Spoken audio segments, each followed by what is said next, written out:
اور 17 رمضان جنگ بدر کا دن ہے، اور بدر اسلام کا بہت بڑا معرکہ ہے، اور سب سے بڑا معرکہ ہے۔ قیامت تک جتنے معرکے آئیں گے ان میں سب سے اعلیٰ، سب سے افضل بدر ہی رہے گا، کہ ان بدر والوں کے بارے میں جو اللہ کی طرف سے آئی ہے بات، وہ بعد میں کسی کے لیے نہیں آئی کہ افعلوا ما شئتم فإنی قد غفرت لکم۔ میرے نبی نے فرمایا، اللہ تعالیٰ نے میرے بدر کے ساتھیوں سے فرما دیا ہے، جاؤ جو مرضی کرو، میں نے تمہیں معاف کر دیا۔ افعلوا ما شئتم، جو مرضی کرو میں نے تمہیں معاف کر دیا۔ یہ صرف انہی کو کہا گیا ہے اور کسی کو نہیں کہا گیا۔ اور اللہ کے نبی کی طرف سے جو ایک گواہی ان کے لیے آئی، وہ بھی پھر قیامت تک نہ پہلے کسی کے لیے تھی نہ آئندہ کسی کے لیے ہے، کہ آپ 17 رمضان کی رات کو، شب جمعہ تھی، جمعے کے دن جنگ ہوئی، جمعہ تو آج گزر گیا، 16 رمضان تھا، تو آپ ہاتھ اٹھا رہے ہیں اور بے کا ان تہلک هذه العصابة فلن تعبد، میرے مولا اگر یہ لوگ تو نے ہلاک کر دیے پھر تیرا نام لینے والا کوئی نہیں رہے گا۔ اتنی بڑی بات ان 313 پر میرے نبی نے فرمائی، ان تہلک هذه العصابة، اگر یہ ہلاک ہو گیا نا پھر میرے مولا پھر تیرا نام لینے والا کوئی نہ رہے گا۔ یہ بات کسی کے لیے نہیں فرمائی، کسی کے لیے نہیں فرمائی، صرف ان 313 کے لیے فرمائی کہ جتنے اہم لوگ ہیں، یہ اسلام کی بنیاد ہیں، اساس ہیں، اثاثہ ہیں، اگر یہ شکست کھا گیا اور مارے گیا تو پھر یا اللہ تیرا نام بھی دنیا سے گیا۔ تو آپ نے ہجرت فرمائی نبوت کے 14ویں سال، 27 صفر نبوت کا 14واں سال تھا، اور ستمبر کا مہینہ تھا، جب آپ 622 عیسوی اور ہجرت کا پہلا سال سمجھ لیں، آپ مدینہ پہنچے۔ مدینہ پہنچے تو ایک ریاست کی شکل قائم ہو گئی۔ قریش نے مٹانے کے لیے تیاری شروع کی، اور ابو سفیان کو بھیجا، ہر گھر سے عورتوں نے سونے کے زیور دے دیے کہ جا کے ہتھیار خرید کے لاؤ، ہم مدینے والوں کے خلاف جنگ کریں گے۔ یہ 40 آدمیوں کا قافلہ جب شام سے واپس آیا تو مدینہ راستے میں پڑتا تھا، تو خبر ملی تو اللہ کے نبی نے فرمایا کہ ابو سفیان کے قافلے کو روکا جائے، یہ ہتھیار ہمارے خلاف استعمال ہوں گے، تو اس پر قبضہ کر کے ہمیں اپنے فائدے میں اس کو استعمال کرنا چاہیے۔ یہ آپس میں مشاورت ہوئی، تو مسجد میں جتنے لوگ بیٹھے تھے ان سے فرمایا چلو بھائی، کوئی تیاری نہیں، کوئی اس کے لیے اعلان جنگ نہیں، اور فرمایا کہ 3 میل کے دائرے میں جس کی وہ سواری ہے تو وہ لے لے، اور باقی ویسے ہی چلو۔ تو لہٰذا چونکہ صرف 40 آدمیوں کو روکنے کا مسئلہ تھا، تو 313 آدمی، 315 آدمی یا 317 آدمی مختلف ہے، 86 مہاجرین تھے، اور 64 اس میں اوس تھے، اور باقی خزرج تھے۔ خزرج سب سے زیادہ سے 100 سے اوپر خزرج تھے، اور 86 اس میں مہاجرین تھے، اور 64 قبیلہ اوس اوس چھوٹا قبیلہ تھا، خزرج بڑا قبیلہ تھا۔ 2 گھوڑ سوار تھے، ایک مقداد بن اسود اور ایک زبیر بن عوام، اور 60 اونٹ تھے ٹوٹل یا 70، اور جس پر 3 آدمی سوار تھے، 3۔ تو آپ کے ساتھ حضرت علی اور مرشد الغنوی، یہ اور میرے نبی پاک، یہ 3 آدمی ایک اونٹنی پر سوار تھے، اور باری باری سوار ہوتے پیدل چلتے تھے۔ تو آپ ان کے لیے نکلے۔ جب آپ تھوڑا سفر کر گئے تو آپ نے حضرت اسامہ اور حضرت عثمان رضی اللہ عنہما کو واپس بھیج دیا کہ آپ کی صاحبزادی حضرت رقیہ رضی اللہ تعالیٰ عنہ وہ بیمار تھی، ان کو چیچک نکلا تھا، چیچک اسمال پاکس ایک بیماری تھی، اب تو وہ نظر نہیں آتی، ہم نے بچپن میں دیکھا، وہ سارا جسم آبلے نکل آتے تھے، اکثر لوگ اس میں بچتے نہیں تھے، جانبر نہیں ہوتے تھے، مر جاتے تھے، جو بچ جاتے تھے ان کے چہرے پر سارے ایسے وہ کھڈے پڑ جاتے تھے، کھڈے، کبھی آپ نے چہرے دیکھے ہوں گے کھڈے پڑے ہوئے، یہ وہ چیچک کے نشان ہوتے ہیں، تو ان کو چیچک نکلا ہوا تھا، تو آپ نے حضرت اسامہ اور حضرت عثمان کو ان کی تیمارداری کے لیے چھوڑا اور خود آگے تشریف لے گئے۔ ابو سفیان بہت داہیۃ العرب کہلاتے ہیں، داہیۃ العرب۔ تو ان کو بھی وہ بھی فضا سونگ رہے تھے کہ کہیں مدینے والے میرے قافلے پہ حملہ نہ کر دیں، تو دائیں بائیں سے خبر لیتے ہوئے چل رہے تھے، کبھی ادھر کبھی ادھر۔ تو اپنے قافلے کو چھوڑ کر وہ نکلے، مدینے والے نکلے کہ نہیں نکلے، ایک کنویں پر پہنچے تو وہاں اونٹ کی وہ لید پڑی ہوئی تھی، تو مینگنیاں پڑی تھیں، انہوں نے اٹھا کے جو توڑا تو اس میں گٹھلی نکلی، کہنے لگا واللہ ان ہذہ من یثرب، یہ یثرب کی گٹھلی ہے، یہ یثرب کی گٹھلی ہے، یہ یثرب کی کھجور ہے، اور لگتا ہے کہ محمد اپنے ساتھیوں کو لے کے نکل پڑے۔ تو اسی وقت اس نے اپنے قافلے کا رخ ینبوع کی طرف موڑا، اور ینبوع سے چلتے ہوئے بحیرہ احمر کے ساتھ ساتھ ایک لمبا چکر لے لیا۔ وہ چکر اور ادھر مدینے مکے کے اونٹنی سوار کو دوڑا دیا کہ ہو سکتا ہے وہ پھر بھی میں پکڑا جاؤں، تو جا کے مکے میں اعلان کر کہ ہمارے قافلے کی خیر نہیں ہے۔ تو وہ دن رات دوڑتا ہوا وہاں پہنچا، اور اس نے جا کر وہاں اعلان کیا۔ اس اعلان کا کرنا تھا کہ سارے مکے میں آگ لگ گئی اور سارے تیار۔ تو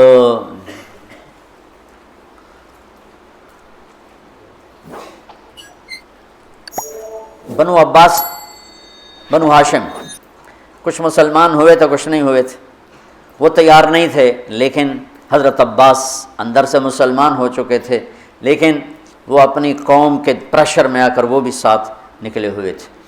اور اخنس بن شریک بنو زہرہ کا سردار تھا، اس کے بھی 300 آدمی ساتھ نکلے ہوئے تھے۔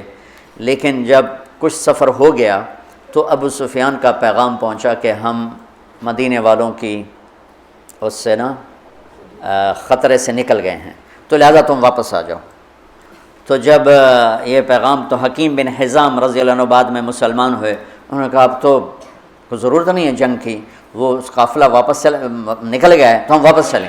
تو ابو جہل نے کہا نہیں، ہم بدر جائیں گے، وہاں لونڈیاں نچائیں گے، شرابیں پئیں گے، اونٹ ذبح کر کے کھائیں گے اور اپنا جشن منا کے پھر واپس آئیں گے، اس سے پہلے کبھی ہم واپس نہیں جائیں گے۔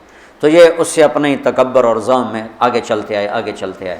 اور حکیم بن حزام تھے، انہوں نے بہت منت کی کہ ایسا مت کرو، واپس چلو، جنگ اچھی نہیں ہوتی، لیکن وہ ابو جہل کے دماغ میں کوئی بات آئی نہیں، وہ اپنے لشکر کو لے کے نکلتا چلا آیا۔ اللہ کے نبی بدر کے قریب پہنچے تو ادھر وہ 1000، یہ 313، اس میں 100 گھوڑے، یہاں 2 گھوڑے، یہاں 8 تلواریں، ادھر 600 تلواریں، وہ تو پورے مسلح ہو کے نکلے تھے۔ اور یہاں وَإِنَّ فَرِيقًا مِّنَ الْمُؤْمِنِينَ لَكَارِهُونَ، اور یہاں جب پتہ چلا کہ سامنے ابو سفیان نہیں ہے، اب تو ابو جہل ہے، تو ہمارے پاس تو تیاری کوئی نہیں ہے، تو کچھ مسلمان گھبرانے لگے کہ اب کیا ہو۔ ابو ہریرہ رضی اللہ عنہ کی پہلی جنگ تھی موتا، اس میں روم تھا 1 لاکھ، صحابہ تھے 3000، 3000 1 لاکھ، تو ابو ہریرہ کا رنگ بدلنے لگا۔ ثابت بن اقرم انصاری پاس کھڑے تھے، کہنے لگے ابو ہریرہ کأنک تری جموعا کثیرا، لگتا ہے بڑے بڑے لشکر دیکھ کے ڈر رہے ہو؟ کہنے لگا ہاں۔ کہنے لگے لم تشہد بدرن، تو بدر میں ہوتا نا تو آج ڈرتا نہیں۔ ان لا ننصر بالکثرہ، ہم کثرت کی بنیاد پہ فتح نہیں پاتے، ہم اللہ کی مدد کی بنیاد پہ فتح پاتے ہیں۔ تو بدر کی جنگ جو تھی نا، وہ دشمن کا خوف نکالنے کے لیے تھی اور اللہ کی مدد دکھانے کے لیے تھی اور اللہ کا غیبی نظام چلانے کے لیے تھی۔ تو آپ نے پوچھا بولو بھائی کیا کریں، واپس چلیں یا آگے بڑھیں؟ واپس جاتے تو سارے عرب سے اسلام کا رعب اٹھ جاتا اور قریش کی دھاک بیٹھ جاتی، لیکن مدینے والوں کے ساتھ معاہدہ ہوا تھا کہ مدینے میں رہ کر آپ کی حفاظت کریں گے، مدینے سے باہر نہیں۔ تو لہٰذا اب آپ پوچھ رہے ہیں بولو بھائی کیا کرنا ہے؟ تو مقداد بن اسود کھڑے ہوئے، یا رسول اللہ، پھر ہم بنو اسرائیل نہیں ہیں کہ ہم کہیں جیسے ان کی قوم نے کہا تھا موسیٰ سے اذهب انت وربک فقاتلا انا ہاہنا قاعدون، تو جا اور تیرا رب جا کے لڑو، جب فتح ہو جائے بس سانو ہی سد لیا جائے۔ تو ہم یہ بیٹھے ہیں تو یا رسول اللہ ہم کہیں گے اذهب انت وربک فقاتلا نحن معک مقاتلون، آپ چلیں، آپ کا رب چلے، آپ تلوار اٹھائیں، ہم ساتھ اٹھائیں گے، آپ کے آگے قربان ہوں گے، پیچھے قربان ہوں گے، دائیں قربان ہوں گے، بائیں قربان ہوں گے، ہماری لاشوں سے گزر کر کوئی آپ تک پہنچے گا، ویسے کوئی نہیں پہنچے گا۔ تو آپ کا چہرہ کھل گیا، پھر ہم کہا بولو بھائی کیا کرنا ہے؟ تو پھر چونکہ آپ چاہتے تھے کہ مدینے والے بولیں، مدینے والے زیادہ تھے، یہ تو 86 تھے، تو سعد بن معاذ کھڑے ہو گئے، یا رسول اللہ ہم سوچ رہے تھے کہ مہاجرین ہمارے بھائی ہیں اور وہ ہماری ترجمانی بھی کر رہے ہیں، لیکن مقداد کی بات کے بعد پھر آپ کا پوچھنا کہ بولو کیا کرنا ہے، لگتا ہے آپ ہم مدینے والوں سے پوچھنا چاہتے ہیں۔ تو پھر یا رسول اللہ ہم آپ کے ہاتھ پر ایمان لائے، آپ کے ہاتھوں میں ہاتھ دیا، آپ پر بیعت کی، آپ کی غیبی خبروں کو سچا جانا، جو آسمان سے خبر آئی ہم نے کہا حق ہے، سچ ہے، تو یا رسول اللہ سالم من شئتا وحارم من شئتا وقتا حبال من شئتا اور الق بن العدو ان علی صبر فی الحرب وصدق عند اللقاء۔ یا رسول اللہ پھر آپ جس سے لڑانا ہے ہم حاضر ہیں، جس سے توڑنا ہے ہم حاضر ہیں، جس سے جوڑنا ہے ہم حاضر ہیں، ہمارے مال لے لیں، جو لے لیں گے وہ ہمیں زیادہ محبوب ہیں۔ آپ فرمائیں سمندروں میں کودو تو مدینے کا بچہ بھی پیچھے نہیں ہٹے گا، آپ فرمائیں آگ میں کودو تو جل کے راکھ ہو جائیں گے، پیچھے مڑ کے نہیں دیکھیں گے، آپ فرمائیں یمن تک اپنی سواریاں دوڑاتے چلے جاؤ تو مدینے کی طرف مڑ کر کسی کی نظر بھی نہیں جائے گی، اور ہم اپنی گرد میں گم ہو کر برق غیمات تک اپنی سواریوں کو دوڑاتے چلے جائیں گے۔ یا رسول اللہ ہم لڑائیوں میں ہمیشہ ثابت قدم رہے ہیں اور دشمن کو ہمیشہ ہم نے سینے پر تیر کھایا ہے، کبھی پشت پہ تیر نہیں کھائے۔ وَلَسْنَا عَلَى الْأَعْقَابِ تَدْمَعُ قُلُوبُنَا وَلَكِنْ عَلَى الْأَقْدَامِ تَقْطُرُ الدِّمَاءُ۔ عبداللہ بن زبیر حجاج سے لڑ رہے تھے، کل 18 آدمی ساتھ تھے، 18 اور 4000 تھے شامی، تو صبح سے لے کر عصر تک 18 آدمیوں کے ساتھ 4000 کو حرم میں داخل نہیں ہونے دی۔ تو حجاج خبیث نے کہا اوپر سے پتھر مارو، یہ جن ہے ایسے نہیں گرے گا۔ وہ اللہ کے نبی کا خون پیا تھا نا، تو ان میں اتنی طاقت تھی، دونوں ہاتھوں میں تلوار لے کے لڑ رہے تھے، تو اوپر سے انہوں نے پتھر مارے، وہ جو ہوتی تھی اس زمانے کی توپ، تو بیت اللہ کو بھی لگ رہے تھے، اور ایک پتھر آ کر عبداللہ بن زبیر کو ماتھے پہ لگا، تو خون کا فوارہ چھوٹا نا سینے پر، تو وَلَسْنَا عَلَى الْأَعْقَابِ تَدْمَعُ قُلُوبُنَا، ہم وہ نہیں ہیں جو پیٹھ پہ زخم کھا کے ایڑیوں کو رنگین کریں، ہم وہ ہیں جو سینے پہ زخم کھا کے اپنے پنجوں کو مہندی لگاتے ہیں۔ اللہ کا نبی کا چہرہ ایسے گلزار ہو گیا، ہمیں کہا بس یہاں ابو جہل گرے گا، یہاں امیہ گرے گا، یہاں ابی گرے گا، یہاں فلاں گزرے، یہاں ابو البختر، ایک ایک کا نام لے کر فرمائے، یہاں یوں لکڑی کا نشان لگا کے بتائے، یہاں عتبہ گرے گا، یہاں شیبہ گرے گا، یہاں ولید گرے گا، یہاں ابو جہل گرے گا۔ اور اگلے دن فرماتے ہیں صحابی کہ جہاں میرے نبی کی لکڑی تھی وہیں ان کی لاشیں پڑی تھیں۔ تو جمعہ کا دن آیا تو آپ نے صفیں درست فرمائیں، تو غزیہ رضی اللہ تعالیٰ عنہ وہ صف میں کھڑے تھے، ذرا ان کا پیٹ بڑا تھا، آگے نکلا ہوا تھا، تو آپ نے انگلی چبو کر کہا پیچھے ہٹو، کہا یا رسول اللہ آپ نے مجھے دکھ پہنچایا، تکلیف پہنچائی، اب کیا ہوا؟ آپ نے مجھے انگلی ماری، کہا تو پھر کہا میں بدلہ لوں گا، آپ کا لے لو، کہا نہیں ایسے نہیں، میرا ننگا پیٹ ہے، آپ نے زرہ پہنی، آپ پیٹ سے کپڑا ہٹائیں، میں وہاں انگلی ماروں گا جہاں آپ نے مجھے انگلی ماری۔ آپ بڑے حیران ہو رہے ہیں یہ کیا کہہ رہا ہے، پھر آپ نے کپڑا ہٹا دیا اپنے پیٹ سے، تو ایک دم چمٹ کے چومنے لگے گا، یا رسول اللہ مجھے لگتا ہے میں نہیں بچوں گا، جاتے جاتے آپ کا بوسہ لے لیں۔ اور وہ اس جنگ میں شہید ہوئے، 6 مہاجرین شہید ہوئے اور 8 انصار شہید ہوئے، 14 ٹوٹل شہید ہوئے، 70 قریش کے مارے گئے اور 14 انصار، 6 مہاجرین میں سے اور 8 انصار میں سے۔ تو انہوں نے کہا یا رسول میں نے یہ تو میرا بہانہ تھا، میں جاتے جاتے آپ کا بوسہ لے لوں، مجھے لگتا ہے کہ میں اس جنگ میں نہیں بچوں گا، اور ویسا ہی ہوا، وہ اس میں شہید ہو گئے۔ پھر آپ نے صفیں درست فرمایا کہ جب تک وہ نہ حملہ کریں تم نے حملہ نہیں کرنا، جب تک قریب نہ آئیں تیر نہیں چلانا، چونکہ وہ تو ہتھیار ہی تھوڑے سے تھے۔ تو ادھر سے نکلا عتبہ اور شیبہ، یہ دونوں بھائی ہیں، عتبہ بن ربیعہ، شیبہ بن ربیعہ، اور ولید بن عتبہ کا بیٹا۔ یہ عجب جنگ تھی، ادھر بھائی کھڑا ہے، ادھر بھائی کھڑا، ادھر ابو حذیفہ کھڑے ہیں، ادھر ولید کھڑا ہے، دونوں بھائی، ادھر حمزہ کھڑے ہیں، ادھر عباس کھڑا ہے، ادھر بھانجا کھڑا ہے، ادھر ماموں کھڑا ہے، ادھر بڑا بھائی، ادھر چھوٹا بھائی، ادھر چچا، ادھر بھتیجا ہے۔ یہ ایسی جنگ تھی۔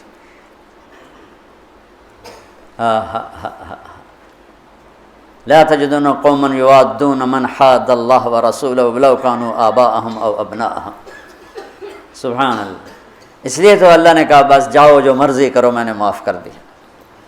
تو ان کے مقابلے میں آئے عوف اور معوذ بن عفرا، دونوں بھائی، اور عبداللہ بن رواحہ۔ جب سامنے آئے تو عتبہ نے کہا کون لوگ ہو؟ کہا ہم مدینہ کے ہیں۔ کہنے لگا شریف لوگ ہو، واپس جاؤ، تم سے لڑائی نہیں ہماری۔ تو اعلان کیا محمد اخرج الینا اکفاءنا، ہماری قوم کے آگے بھیج، ہم ان کھیتی باڑی کرنے والوں سے نہیں لڑنا چاہتے، اپنی قوم سے لڑنا ہے۔ تو پھر آپ نے کہا حمزہ اٹھو، پھر آپ نے اہل بیت اٹھائے، اہل بیت اٹھائے، باقی صحابہ کو نہیں اٹھایا، اہل بیت کو اٹھایا۔ حمزہ اٹھو، عبید اٹھو، عبید بن حارث بن عبد المطلب اور حمزہ بن عبد المطلب، عبید اٹھو، علی بن ابی طالب اٹھو۔ تو یہ تینوں حضرات نکلے۔ تو چونکہ وہ خود تو پہنا ہوا تھا تو عتبہ نے کہا کون ہو؟ تو کہا میں حمزہ ہوں، میں عبید ہوں، میں علی ہوں۔ کہا ہاں اب ہمارے جوڑ کے ہو۔ تو علی اور عتبہ، شیبہ اور عبید اور حمزہ علی اور ولید، علی اور ولید، عبید اور شیبہ، عتبہ اور حمزہ، یہ تین سے آمنے سامنے ہوئے۔ تو حمزہ رضی اللہ تعالیٰ عنہ تو شاہ سوار اسلام تھے، اسد اللہ ہے و اسد رسول ہی کا ٹائٹل پایا احد کی جنگ میں شہادت کے بعد۔ جب وہ شہید ہوئے تو اللہ کے نبی بہت رو رہے تھے تو اللہ نے جبریل کو اتارا کہ میرے حبیب سے کہا مت روئیں، ہم نے عرش کے اوپر لکھوا دیا ہے حمزہ تو اسد اللہ و اسد رسول ہی، کہ حمزہ اللہ اس کے رسول کے شیر ہیں۔ تو حمزہ نے تو پہلی وار میں عتبہ کا سر اڑا دیا، اور حضرت علی نے پہلے وار میں ولید کا سر اڑا دیا۔ شیبہ نے تلوار ماری، حضرت عبیدہ کا پاؤں کٹ گیا، ٹانگ کٹ گیا، وہ گر پڑے، بزرگ عمر کے بھی بڑے تھے۔ تو پھر دونوں نے چچا بھتیجے نے مل کر شیبہ کا بھی سر اڑا دیا، اور عبید کو اٹھا کر لائے تو آپ کے قدموں میں پڑھ کر کہنے لگے یا رسول اللہ میں شہید ہوں۔ آپ نے کہا تو شہید ہے اور میں گواہ ہوں۔ پھر وہ کہنے لگے یا رسول اللہ اگر آج ابو طالب زندہ ہوتے تو دیکھتے کہ ان کے اس شعر کا میں زیادہ حقدار ہوں، قذبتم و بیت اللہ نبذ محمدا ولما نطاعن حولہ ونناضلی ونسلمہ حتی نسرى حولہ ونذہل عن ابنائنا والحلائل۔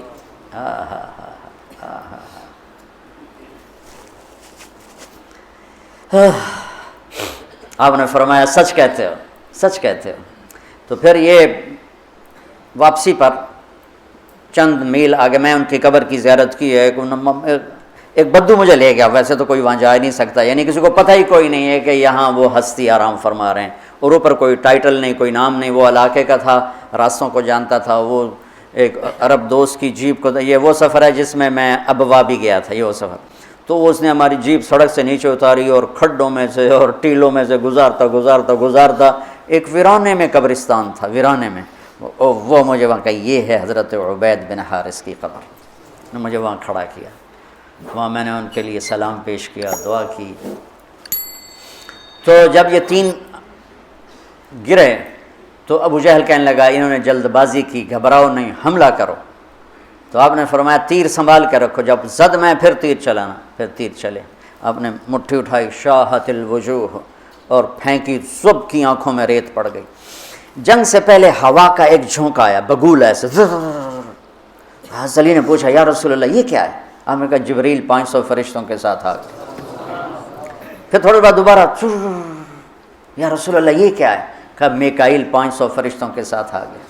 اذ تستغیثون ربکم فاستجاب لکم انی ممدکم بألف من الملائکۃ مردفین، جب تم نے رب کو پکارا تو اس نے لبیک کہتے ہوئے فرمایا کہ چلو وہ 1000 ہیں، ہم 1000 فرشتے بھیج رہے ہیں۔ پہلے بھی فرشتے آتے تھے، آج بھی فرشتے آ رہے ہیں۔ فرشتے کبھی لڑتے نہیں تھے، صرف روح کی کیفیت پیدا کرتے تھے۔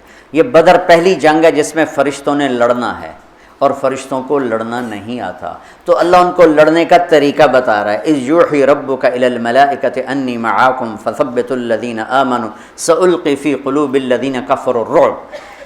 اب آگے بتا رہا ہے کہ اب تم نے لڑنا کیسے ہے، فضربوا فوق الاعناق، تم نے تلوار گردن پہ مارنی ہے، وَاضْرِبُوا مِنْهُمْ كُلَّ بَنَانٍ، اگر گردن سے خطا ہو تو پھر ہاتھ کاٹ دینا، کہ ہاتھ کٹے گا تو گرفتار ہو جائے گا، گردن کٹے گی تو اوپر جا کے گرفتار ہو جائے گا، ویسے ہی دنیا سے فارغ ہو جائے گا۔ تو کتنے صحابہ کا فرمان ہے کہ میں نے تلوار اٹھائی اور میری تلوار سے پہلے اس کی گردن اڑ کے وہ گئی۔ فرشتے پہلی دفعہ لڑنے کے لیے آئے، اترتے تھے نبیوں کی مدد کے لیے، لڑتے نہیں تھے۔ یہ آج پہلی جنگ ہے جس میں لڑ رہے ہیں۔ جبریل نے ایک دفعہ پوچھا یا رسول اللہ آپ کے صحابہ میں سب سے افضل کون ہے؟ آپ نے کہا جو بدر میں شریک ہوئے۔ تو جبریل نے کہا آسمانوں کے فرشتوں میں جو 1000 فرشتہ بدر میں آئے وہ سب سے افضل شمار کیا جاتا، سب سے اعلیٰ وہ شمار کیا جاتا۔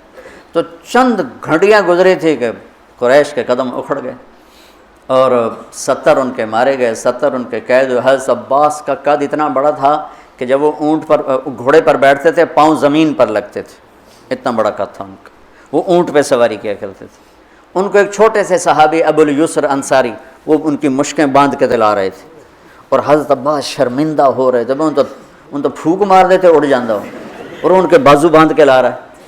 تو کہنے لگے بھتیجے مجھے اس نے نہیں پکڑا، کوئی زمین آسمان کے درمیان معلق تھا، اس نے میرے ہاتھ پکڑ کے باندھ دی اور اس کو رسی پکڑا دی۔ وہ کہنے لگا نہیں یا رسول اللہ میں نہیں پکڑا ہے اس کو، میں نہیں پکڑا ہے۔ ہم کہا چپ کر، اللہ نے فرشتے کے ذریعے تیری مدد کی ہے، فقد ایدک اللہ بملک کریم، چپ کر، اللہ نے فرشتے کے ذریعے تیری مدد کی ہے۔ تو یہ پہلی جنگ تھی جس میں اللہ تعالیٰ نے فتح مبین نصیب فرمائی، اور ان تستفتحوا فقد جاءکم الفتح وَإِن تَنْتَهُوا فَهُوَ خَيْرٌ لَكُمْ وَإِن تَعُودُوا نَعُدْ وَلَن تُغْنِيَ عَنْكُمْ فِئَتُكُمْ شَيْئًا وَلَوْ كَثُرَتْ وَأَنَّ اللَّهَ مَعَ الْمُؤْمِنِينَ۔ یہ آیات آج بھی انتظار کر رہی ہیں کہ اگر ہم ایمان والے بن جائیں تو اللہ کہتا ہے وَأَنَّ اللَّهَ مَعَ الْمُؤْمِنِينَ، اگر تم ایمان والے ہو تو ہم تمہارے ساتھ ہیں، اور جب ہم تمہارے ساتھ ہیں پھر کون تمہارے اوپر؟ إِن يَنْصُرْكُمُ اللَّهُ فَلَا غَالِبَ لَكُمْ، اگر ہم تمہاری مدد کریں کون غالب آئے گا؟ وَإِن يَخْذُلْكُمْ، اور اگر ہم تمہیں چھوڑ دیں فَمَنْ ذَا الَّذِي يَنْصُرُكُمْ مِنْ بَعْدِهِ، پھر کون ہے جو تمہاری مدد کرے؟ تو یہ بدر کے موقع کی آیات ہیں، اور بدر کے واقع سورہ انفال میں اللہ تعالیٰ نے اس کو خوبصورت طریقے کئی جگہ اللہ نے بیان کیا، یہ انفال میں بڑی تفصیل کے ساتھ اس کو بیان کیا ہے۔ یہ آج کے حوالے سے میں نے تھوڑا سا وہ آپ کے سامنے پیش کر دی۔ اللہم لک الحمد کما انت اہلہ فصلی علی محمد کما انت اہلہ وفعل بنا ما انت اہلہ انک اہل التقوی و اہل المغفرہ۔ اللہم الف بین قلوبنا واصلحنا واصلح ذات بیننا، اللہم اکفنا شرہم بما شئت ومن شئت وکیف شئت، اللہم انا نجعلک فی نحورہم ونعوذ بک من شرورہم، اللہم انا نسألک من خیر ما تعلم ونعوذ بک من شر ما تعلم ونستغفرك لما تعلم إنك علام الغيوب۔ ربنا آتنا في الدنيا حسنة وفي الآخرة حسنة وقنا عذاب النار، ربنا هب لنا من أزواجنا وذرياتنا قرة أعين واجعلنا للمتقين إماما۔ یا اللہ تو ہمارے روزے قبول فرما، ہماری تراویح قبول فرما، ہمارا یہ چھوٹا سا خیر کا ایک حلقہ ہے اسے بھی اپنے خزانوں میں شرف قبولیت عطا فرما۔ جتنے لوگوں نے ہاتھ اٹھائے ہوئے ہیں، مردوں نے، عورتوں نے، بڑوں نے، چھوٹوں نے، سب کے اٹھے ہاتھ ان کے حق میں قبول فرما۔ یا اللہ ہمارے ملک کو پرامن بنا دے، پرامن بنا دے، پرامن بنا دے، آپس کی لڑائیوں کو ختم فرما دے، قتل و غارت کی فضا کو ختم فرما دے، چوری ڈاکے کی فضا کو ختم فرما دے، سود کے اڈے، شراب کے اڈے، بدکاری کے اڈوں کو ختم فرما دے۔ یا اللہ ہمارے تاجروں کو دیانتداری، سچائی نصیب فرما، ہمارے حکمرانوں کو عدل، انصاف اور دیانت نصیب فرما۔ یا اللہ تو ہمارے تمام شعبہ جات کی حفاظت فرما۔ یا اللہ تو مردوں عورتوں کے جتنے بھی یا اللہ روزے رکھ رہے ہیں قبول فرما، جو ابھی تک غافل ہیں کل سے ان کو روزہ رکھنے کی توفیق عطا فرما، جو حرمین میں پہنچے ہوئے ان کی حاضری قبول فرما، آپس کی غلط فہمیوں کو دور فرما، نفرتوں کو دور فرما، عداوتوں کو دور فرما، جو صاحب اولاد نہیں ان کی جھولیوں کو اولاد سے بھر دے، نیک و صالح عطا فرما، جن کو دیے ہیں ان کو آنکھوں کی ٹھنڈک بنا، جن کے بچے بچیاں جوان ہیں ان کے نیک رشتے مقدر فرما، جو مقروض ہیں تنگ دست ہیں ان کی تنگیاں دور فرما۔ یا اللہ ہم سب سے راضی ہو جا۔ وصلی اللہ تعالی نبی الکریم۔ آمین۔